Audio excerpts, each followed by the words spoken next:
आज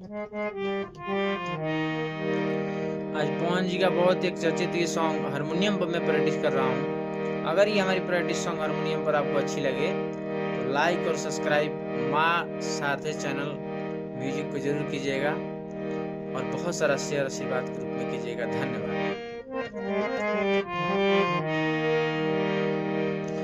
ऐसे तो दुख बहुत के बाट जिंदगी में,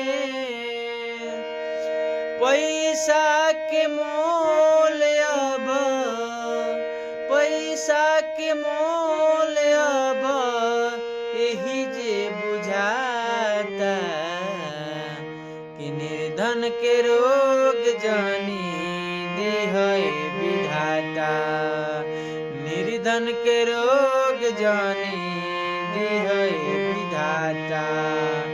ऐसे तो दुख बहुत के बाट जिंदगी में, ऐसे तो दुख बहुत के बाट जिंदगी में, पैसा के मोल अब यही जे बुझाता, निर्धन के रोग जानी दी है विधाता, कि निर्धन के रोग जानी दी है विधाता।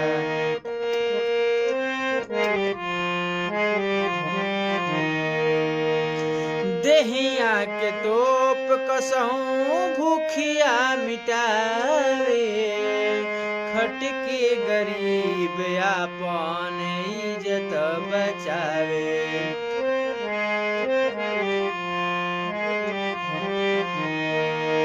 देहिया के तोप कसहूं भूखिया मिटावे, खट के गरीब आपन इज्जत बचावे।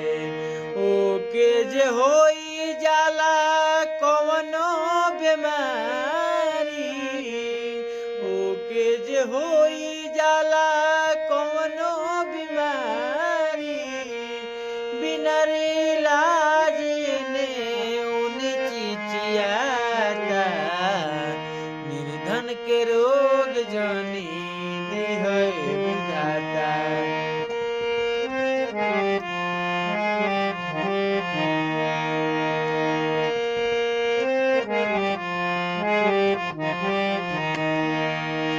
जेने माले माल रुपया भरल ट्रक बा, आ बड़े बड़े रोग के त उनके लोग के हक बा।